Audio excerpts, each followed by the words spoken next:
말씀 보시겠습니다. 말씀은 요한복음 13장 1절부터 17절까지 말씀입니다. 유월절 전에 예수께서 자기가 세상을 떠나 아버지께로 돌아가실 때가 이른 줄 아시고 세상에 있는 자기 사람들을 사랑하시되 끝까지 사랑하시니라. 마귀가 벌써 시몬의 아들 가룟 유다의 마음에 예수를 팔려는 생각을 넣었더라. 저녁 먹는 중 예수는 아버지께서 모든 것을 자기 손에 맡기신 것과 또 자기가 하나님께로부터 오셨다가 하나님께로 돌아가실 것을 아시고 저녁 잡수시던 자리에서 일어나 겉옷을 벗고 수건을 가져다가 허리에 두르시고 이에 대야에 물을 떠서 제자들의 발을 씻으시고 그 두르신 수건으로 닦기를 시작하여 시몬 베드로에게 이르시니 베드로가 이르되 주여 주께서 내 발을 씻으시나이까?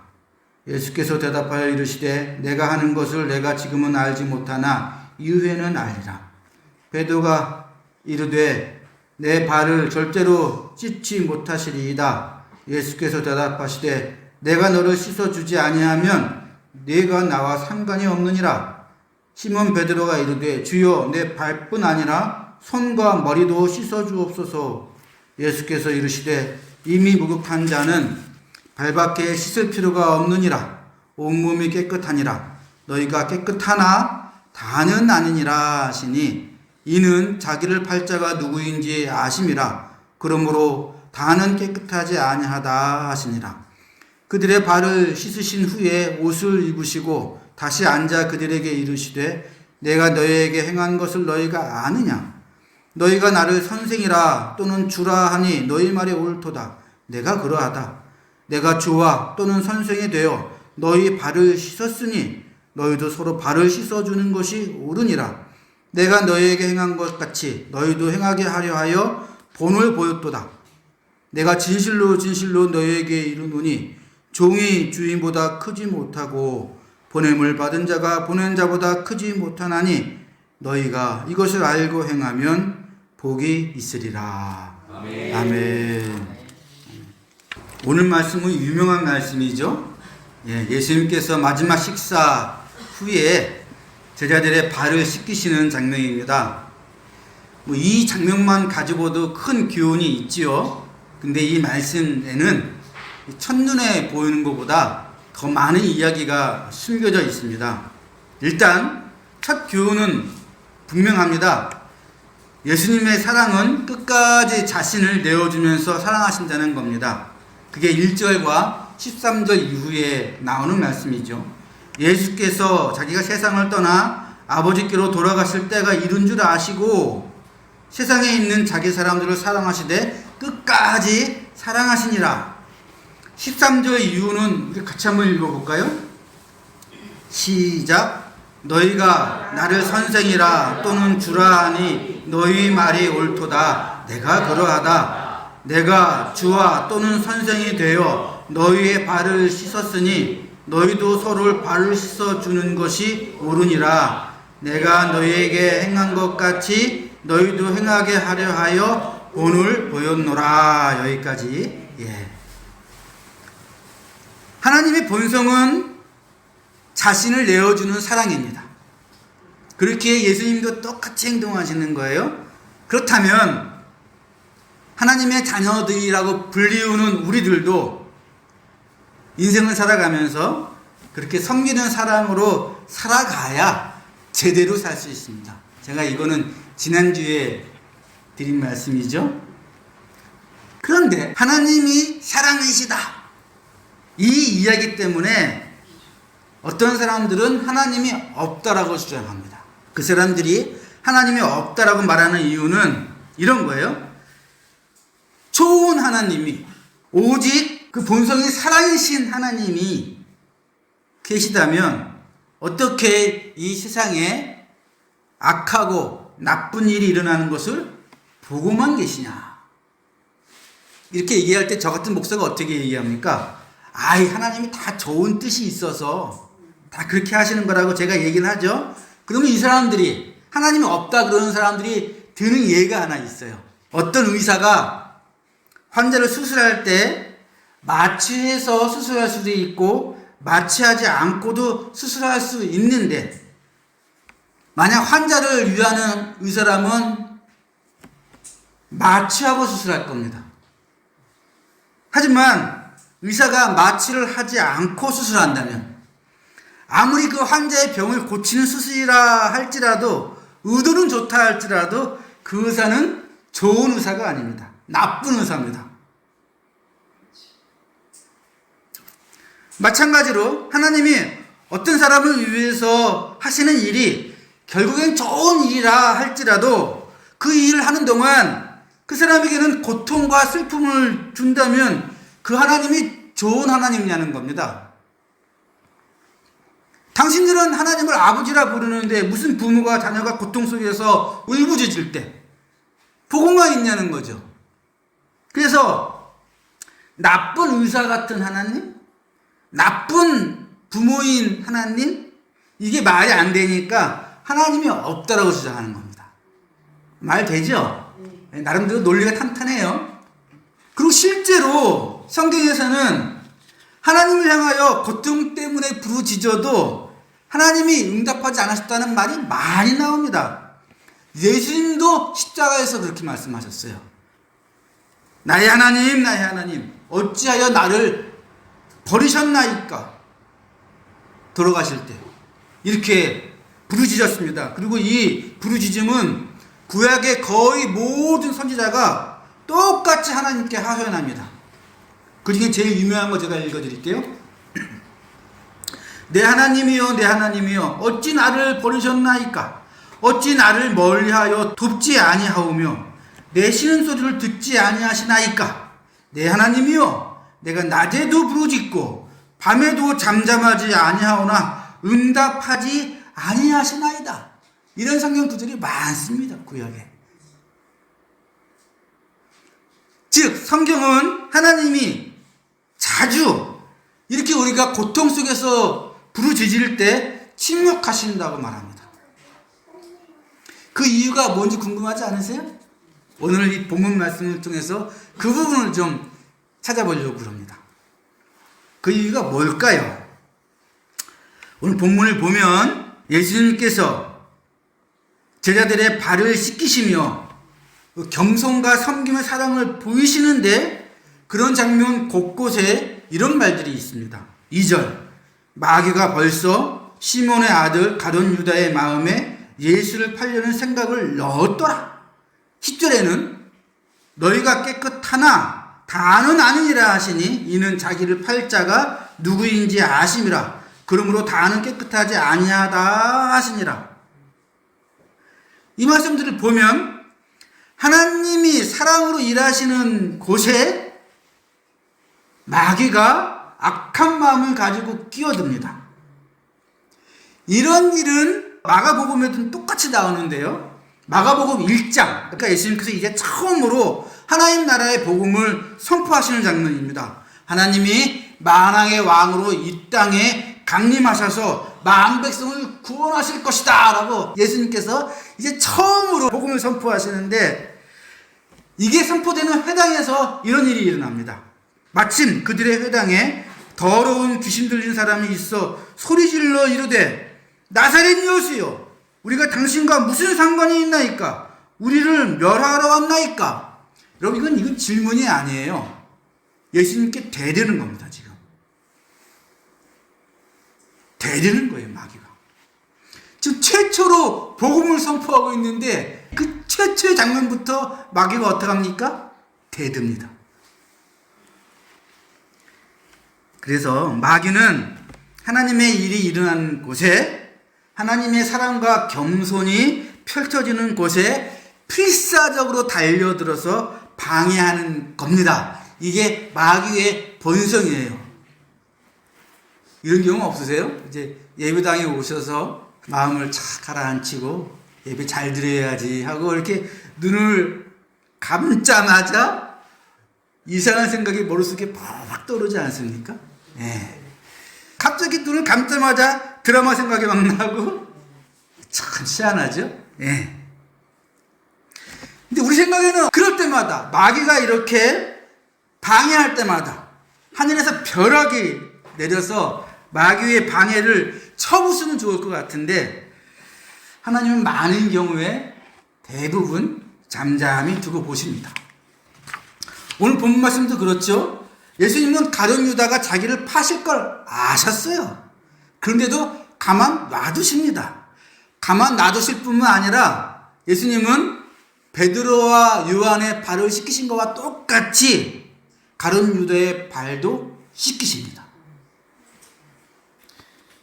왜 이렇게 하시냐? 왜 하나님은 침묵하시냐? 이런 경우에 그 이유를 알려면 이제 마귀의 힘이 어디에서부터 오는지 이걸 좀 우리가 알아야 됩니다. 여러분, 원래 마귀한테는 이 세상을 다스리고 통치할 권리가, 권한이, 힘이 없었습니다. 이 세상을 다스릴 힘은 오직 하나님이 사람에게만 주셨습니다. 창세기 그래서 하나님이 우리를 하나님의 형상으로 만들었다는 뜻이 그 뜻이에요. 하나님이 이 세상을 다스릴 권한을 우리 사람에게만, 우리 인간에게만 주셨다, 그 뜻입니다. 그런데 하나님이 우리에게 주신 그 힘을 사람이 마귀에게 넘기면 그때부터 마귀가 힘을 가지고 작동합니다. 예를 들면 에덴 동산에서 아담과 하와가 하나님의 명령을 어기고 선악과를 따먹었을 때 그때부터 마귀는 힘을 받고 활동하는 겁니다. 그 전까지는 뭐만 합니까? 꼬시기만 해요. 속임수로 유혹만 해요. 근데 거기에 넘어가서 그 일을 하는 순간 우리가 갖고 있던 힘을 마귀가 꿰차서 활동합니다. 여러분, 마귀는 예수님이 이 땅에 오셔서 처음 활동하시기 전에 마귀가 먼저 옵니다. 마치 아담과 하와한테 시험 걸었던 것처럼 똑같이 하는 거예요. 예수님 활동하시기 전에 먼저 마귀가 달려옵니다. 아무도 알아보지 못할 때. 40일 동안 금식하시면서 광야에서 계셨잖아요. 그러니까 뭘로 유혹합니까? 떡으로, 권력으로, 그리고 명예로 유혹을 합니다. 이때 예수님은 사탄아 물러가라. 기록되었으되 주 너희 하나님께 경배하고 오직 하나님 말을 섬기라 하였느니라. 이렇게 말씀으로 마귀를 물리치시니까 마귀가 그 뒤로는 힘을 쓸 수 없었어요. 이 원리를 좀 아시겠어요? 지금도 본문을 보면 가룟 유다가 이게 저분이 뭐 하시는 분이지? 과연 저분이 맞아? 이렇게 의심을 갖고 막 그럴 때 마귀가 꼬시죠? 그 게임에 넘어가서 예수님을 팔려고 할 때 그때 마귀는 힘을 갖고 활동하는 겁니다. 이 세상의 모든 악은 이렇게 생깁니다. 이런 식으로 작동을 해요. 우리나라에서 15년 전에 갑자기 수많은 사람들이 자다가 숨을 못 쉬고 죽는 일이 생겼어요. 그 중에 아기들은 숨을 쉬는데 부모가 들어보니까 숨소리가 이상해. 애들이 막 이렇게 숨을 쉬니까 깜짝 놀라서 애들을 응급실에 데리고 왔는데 가자마자 얼마 안 있어서 애들이 죽었습니다. 그래서 가족들이 하나님 왜 나한테 이런 일이 생깁니까? 왜 나한테 이런 고통과 고난을 주십니까? 라고 울부짖었겠죠. 근데 그 일이 그냥 우연하게 일어난 일이 아니었어요. 옥시라는 기업이 가습기 살균제를 만들었는데 그 가습기 살균제에다가 써서는 안 되는 물질을 썼던 것입니다. 그 물질은 샴푸에도 들어가고 화장품에도 들어가는 물질이기 때문에 대충 그냥 이렇게 써도 되는 줄 알고 가습기 살균제에 그걸 쓴 거예요. 그것을 체크하는 관청이나 공무원들도 뭐 대충 넘어갔습니다. 뭐 다 쓰는 물질인데. 근데 그 물질은 먹거나 바르면 독성이 그렇게 크지 않은데 이게 폐에 들어가면 큰일 나는 물질이었던 거예요.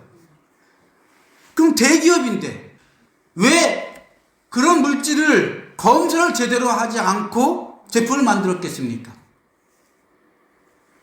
돈 때문이죠. 뭐 이유가 뭐겠어요? 검사하면 돈이 무지하게 많이 들어가니까. 그래서 옥시에서 만든 이 가습기 살균제 때문에 공식적으로 2,000명 가까이 죽었습니다. 여러분, 엄청난 사람이 죽었어요. 그리고 추산키로 10,000명이나 20,000명 정도가 평생 호흡기 질환을 가지고 살아야 됩니다. 근데 더 나쁜 게 뭔지 아십니까? 이 옥시라는 회사가 사건이 터지니까 과학자들과 교수들을 돈으로 매수해서 엉터리 보고서를 만들게 합니다. 그래서 서울대 교수, 무슨 교수, 이런 과학자들, 교수들이 엉터리 보고서, 몇억 원씩 받고 엉터리 보고서를 내서 뭐 이게 황사 때문이었느니 뭐 어쩌고저쩌고. 지금까지 15년 지났는데 지금까지 제대로 보상을 받지 못하고 있어요. 그래서 보상받으려면 한 사람 한 사람이 변호사를 사서 민사소송을 걸어야 됩니다. 여러분, 대기업한테. 그게 이길 수 있습니까? 사람이 죽은 것도 억울한데 돈 때문에 사람을 고통스럽게 만듭니다. 자, 보세요. 처음엔 우연히 급성 폐렴인 줄 알았는데, 그래서 내 가족이, 내 사랑하는 사람이 죽었는 줄 알았는데, 알고 봤더니 수백 명이 자기 양심을 마귀에게 팔아먹어서 생긴 일이었습니다. 에? 여러분, 이 세상에 악하고 나쁜 일들은 대부분 이런 식으로 발생합니다. 왜 성경에서 고아와 과부를 불쌍히 여기라고 말씀하시는지 이제 이해가 되시죠? 왜 고아와 과부가 생깁니까? 전쟁 때문에. 전쟁은 왜 일어납니까? 네? 한 수십 명 되는 사람들이 그의 양심을 팔아먹으니까, 마귀한테. 마귀가 그들의 힘을 받아갖고 전쟁을 일으키면 수많은 사람들이 고통받는 겁니다. 그냥 농부였는데, 그냥 어부였는데, 그냥 평범하게 사는 사람이었는데 전쟁에 끌려가서 그 아비가 죽으니까 자식들은 고아가 되고 아내는 과부가 되니까 이걸 하나님이 보시면서 불쌍히 여기라 그러시는 겁니다. 악은 대부분 이런 식으로 발생합니다, 여러분. 이게 마귀가 힘을 얻고 그 힘으로 이 세계를 악하게 만드는 작동 방법이에요. 성경에서는 자기 양심을 파는 사람들을 이렇게 말합니다. 자기 양심이 화인을 맞아서 외식함으로 거짓말하는 자들아, 이들이 감각 없는 자가 되어 자신을 방탕에 방임하여 모든 더러운 것을 욕심으로 행하니. 여러분, 화인이라는 게 뭔지 아시죠? 살을 불로 지지는 거 아닙니까? 그러면 살이 딱딱해집니다. 그래서 감각이 없어져요. 양심 불로 지진 것처럼 딱딱해져가지고 감각이 없대요. 그래서 모든 더러운 것을 욕심으로 행한답니다. 근데 우리가 대충 양심에 거리끼는 일을 얼마나 자유합니까? 우리는 별거 아닌 것처럼 그렇게 대충 양심에 거리끼는 일을 하는데, 그때마다 그걸 빌미로 마귀가 힘을 가지고 그 힘으로 더 많은 곳에 악을 퍼뜨리는 겁니다. 근데 그럴 때마다, 마귀에게 양심을 팔 때마다 하나님이 하늘에서 벼락을 보내시면 이 세상에 남아있을 사람 한 명도 없습니다. 그래서 하나님이 뭐 하시는 겁니까? 오래 참으시는 겁니다. 여러분, 양심대로 산다는 것은 훈련받아야 되는 일이지 그냥 되는 게 아닙니다. 그래서 하나님이 오래 참으시는 거예요. 근데 하나님이 오래 참기만 하시냐? 사람들 향해서는 오래 참으시지만 마귀들은 처리하십니다. 본 말씀을 통해서 마귀를 어떻게 처리하시는지 제가 이제 알려드릴게요. 지금 마귀는 가룟 유다가 자기 양심을 팔자 힘을 얻기 시작해서 예수님을 점점 십자가에 죽도록 몰아갑니다. 네? 처음엔 누구의 양심을 먹었어요? 가룟 유다의 양심을 먹고 힘을 받았어요. 그 다음에 권력과 탐욕에 눈이 먼 사두개인들, 바리새인들, 나중에는 제사장들의 양심을 잡아먹고 로마 총독 본디오 빌라도의 양심도 잡아먹습니다. 그리고 맨 마지막에는 어떤 일이 벌어지냐? 어제까지만 해도 예수님을 향하여 호산나 호산나, 우리를 구원하여 주소서, 우리를 구원하러 오시는 분이여 우리를 구원하소서, 호산나 호산나 그렇게 부르던 사람들이 그 다음날 하루 지났는데 예수님이 자기들이 원하는 것을 해주지 않는다고 어떻게 말합니까? 십자가에 못 박아 죽여라. 십자가에 못 박아 죽여라. 여기까지 마귀가 몰고 가는 겁니다. 그래서 마귀는 나중에 예수님이 십자가에 죽으셨을 때 자기가 하나님을 대적해서 이긴 줄 알았을 겁니다. 왜? 하나님은 생명의 하나님인데 그 하나님의 아들의 생명을 내가 죽였잖아. 그럼 누가 이긴 거야? 내가 이긴 거잖아. 그렇게 생각했을 거예요, 마귀는. 그러나 예수님이 3일 만에 부활하셔서 거꾸로 마귀의 심장에 성령의 검을 꽂으셨습니다. 십자가의 죽음을 통하여 죽음의 세력을 잡은 자, 곧 마귀를 멸하시고 부활로 승리하셨으며, 이게 이 말인 겁니다. 마귀는 자기가 이긴 줄 알았어. 십자가까지 몰고 가서.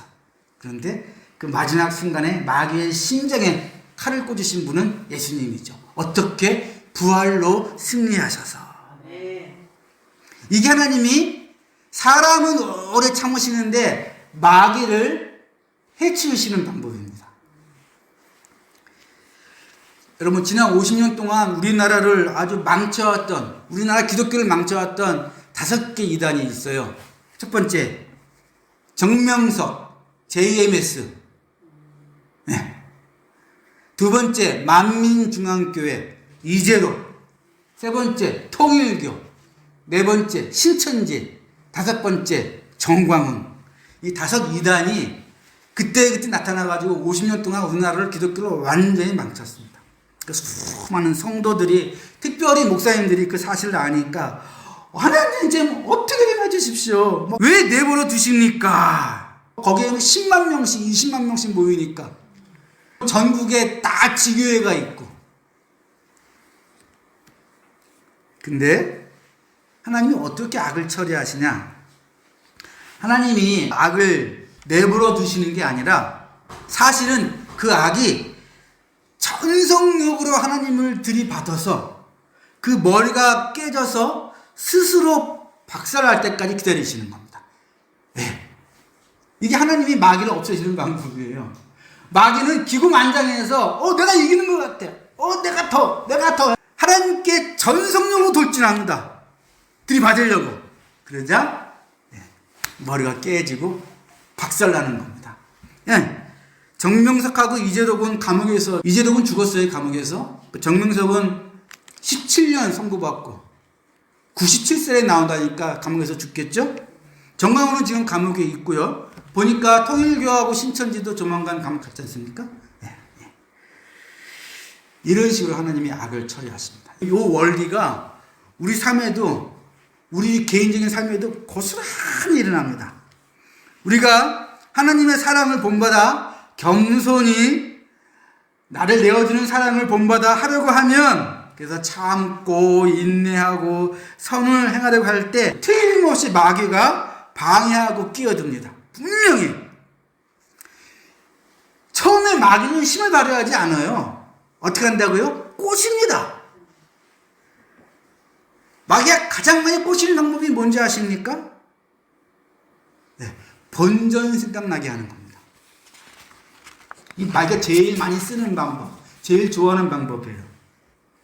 내가 얼마나 참았는데, 내가 얼마나 양보했는데, 내가 얼마나 베풀었는데, 이런 생각이 나게 하는 겁니다. 이런 말씀 하지 마세요. 나니까 당신하고 사는 줄 알아. 아유, 이걸 자식만 아니라면? 아니, 보자 하니까?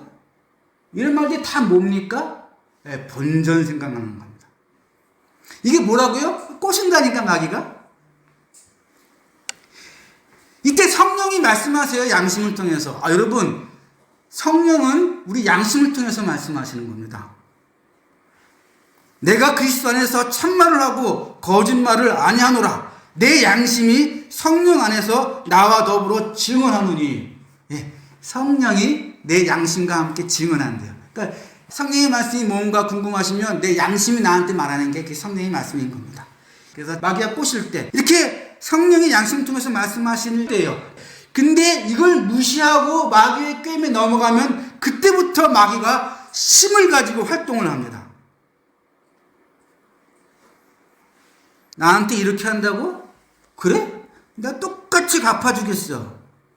이렇게 마음먹는 순간 미움과 분노를 타고 마귀가 내 인생을 뒤흔드는 겁니다. 지우서. 그러면 이제부터 사는 게 지옥이 되죠. 이때도 회개하지 않으면 여러분 언제까지 그 지옥을 살아야 되냐면 마귀가 기고만장해서 하나님을 향하여 지 머리를 돌진하면서 깨질 때까지 참아야 돼요. 여러분 이렇게 살면 굉장히 고통스럽고 사는 게 참 힘들어집니다. 잘못 사는 거예요. 예, 하나님이 우리를 기다리실 거예요. 우리를 사랑하시니까 끝까지. 근데 그때 회개하지 않아. 계속 양심에 거리끼는 일을 해. 하지 말라는 걸 해. 그러면 마귀가 내 삶을 쥐고 흔드는데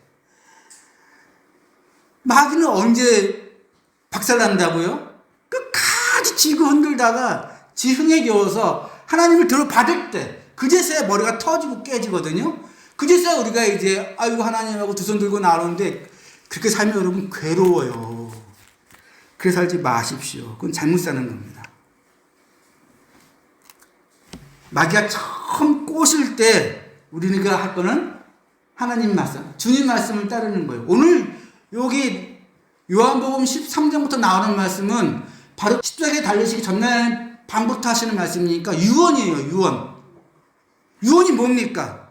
내가 주와 또는 선생이 되어 너희 발을 씻었으니 너희도 서로 발을 씻어주는 것이 옳으니라. 내가 너희에게 행한 것 같이 너희도 행하게 하려 하여 본을 보였노라. 너희가 이것을 알고 행하면 복이 있으리라. 이게 유언이라고요. 너희가 이것을 알고 행하면 복이 있으리라. 우리가 서로의 발을 씻어주는 것처럼 섬기며 사랑하면 여러분 마귀의 꾀임과 유혹을 이길 수 있을 뿐만 아니라 하나님이 주시는 하나님 나라의 복이 차고 넘친다는 겁니다. 여러분 이번 설 명절 사람들 많이 모일 거 아닙니까? 거기서 한번 내가 발을 씻어 주어야 될 사람이 누구일까 한번 돌아보시기 바랍니다. 그러면 분명히 그런 사람이 있어요. 발을 씻어준다는 건 비유잖아요. 비유. 내가 겸손하게 끝까지 참아주면서 그 아픈 발을 내가 보듬어주고 인내하고 위로하고 그렇게 하겠다는 거 아닙니까? 이번 명절 때 한번 보세요. 이 중에 내가 발을 씻어줘야 될 사람이 누가 있는가.